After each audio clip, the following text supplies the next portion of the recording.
Hello friends, welcome to நினைவின் ஒளி. ஒவ்வொரு சீசனுக்கும் ஒரு நன்மையும் இருக்குது, ஒரு தீமையும் இருக்குது. சம்மரில் வந்து எக்கச்சக்கமான பெனிஃபிட்ஸ் இருக்குது. அதை நம்ம நல்லா யூட்டிலைஸ் பண்ணிக்கலாம் சம்மர் சீசனில். அதே சமயத்தில் ப்ராப்ளம்னு எடுத்துகிட்டோன்னா மெயினாக வந்து நமக்கு ஸ்கின் ப்ராப்ளம் தான். ஸோ நம்ம வந்து சம்மர் டைமில் நம்ம எல்லாருக்குமே தெரியும் காட்டன் ட்ரெஸ் வேர் பண்ணணும். அதுக்கப்புறம் வந்து லைனிங் கிளாத் இருக்கிறதெல்லாம் வேர் பண்ணக்கூடாது. ரீசன் என்னென்னா ரொம்ப எக்ஸசிவ் ஸ்வெட்டிங் இருக்கும். அதனால் வந்து சால்ட் வரும். அதனால நமக்கு இச்சிங் ப்ராப்ளம் வரும். அதுக்கப்புறம் அது ஸ்கின் ப்ராப்ளமாக மாறும்.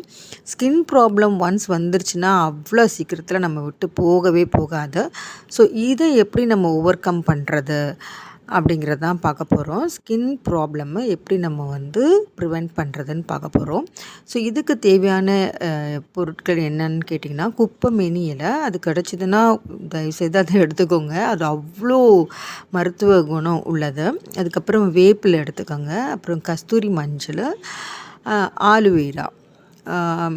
கஸ்தூரி மஞ்சள் வந்து ஆண்கள் வந்து அவாய்ட் பண்ணிடலாம், பெண்கள் வந்து அதை யூஸ் பண்ணிக்கலாம்.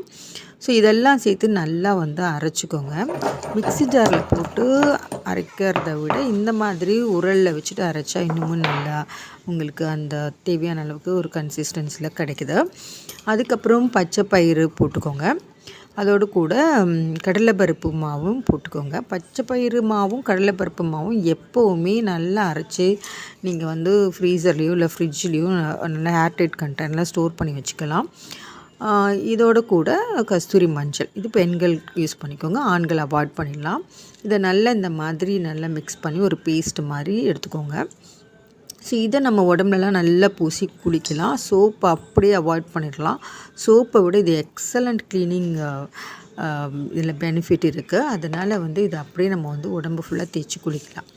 ஸோ இதில் என்ன பிரச்சனை இருக்குது அப்படின்னா, நீங்கள் உடம்பு ஃபுல்லாக தேய்ச்சி குளிக்கும் போது தலை வந்து உங்களுக்கு சூடாகும். அதனால் தலையும் சேர்த்து நீங்கள் குளிக்கணும். பட் தலை குளிக்கும் போது அதில் வந்து மஞ்சள்லாம் இருக்கக்கூடாது. ஸோ நீங்கள் ஆர்டினரி நீங்கள் என்ன யூஸ் பண்ணுறீங்களோ முடிஞ்ச வரைக்கும் சீயக்காய் போட்டு பண்ணலாம். பட் இது குளிக்கும் போது எனக்கு தெரிஞ்சு விளக்கெண்ணையோ நல்லெண்ணையோ நீங்கள் தலையில் வைக்காமல் இருக்கிறது நல்லது. பிகாஸ் அவ்வளோ குளிர்ச்சியாக இருக்குது.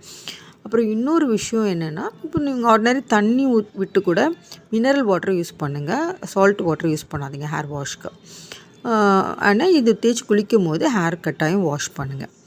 சரி, இன்னொரு விஷயம் என்னன்னு கேட்டிங்கன்னா, ரொம்ப குளிருது அப்படின்றதுனால 6 மணிக்கு மேலே வந்து குளிக்கிறத அவாய்ட் பண்ணிவிடுங்க. முடிஞ்ச வரைக்கும் 3 o'clock 4 o'clockனா கூட ஓகே, மதிய நேரம்னாலும் ஓகே. ஸோ அந்த நேரத்தில் குளிச்சுடுங்க. இது எந்த அளவுக்கு நம்ம உடம்பை வந்து கூலாக வச்சுக்குது அப்படின்னு கேட்டால், அந்த சம்மரை நம்மளால் ஃபீல் பண்ணவே முடியல. அந்த ஹீட்டை வந்து அப்படியே அழகாக ரிமூவ் பண்ணுது. அது மட்டும் இல்லாமல் ஏசி கூட போடணும்னு தோணலை, அந்தளவுக்கு உடம்பை வந்து குளிர்ச்சியாக வச்சுருக்கு. ஆனால் அதுலேயே சைடு எஃபெக்ட் இருக்குது, அதையும் நீங்கள் வந்து பார்த்துக்கோங்க. நான் இதை வந்து யூஸ் பண்ணிகிட்ருக்கேன். ஆக்சுவலாக தொடர்ந்து யூஸ் பண்ணிகிட்ருக்கேன். எனக்கு அவ்வளோ யூஸ்ஃபுல்லாக இருக்குது. பாடி ஹீட்டை வந்து நல்லா பேலன்ஸ் பண்ணுது. ரொம்ப நம்ம வந்து அனலாக ஃபீல் பண்ணுவோம்ல, அந்த ஃபீலிங்கே இல்லை இந்த மாதிரி நம்ம குளிக்கும்போது. கொசு கூட நம்ம கிட்ட வரமாட்டேங்குது. நான் அதையும் வந்து நோட்டீஸ் பண்ணேன். கொசு கூட கிட்ட வரமாட்டேங்குது. ஸோ ஏசி போடக்கூடிய அந்த டைம் வந்து ரொம்பவே வந்து கம்மியாகுது. அதாவது ஈவினிங் டைம்லேயே ஏசி போடணுன்னு தோணும்.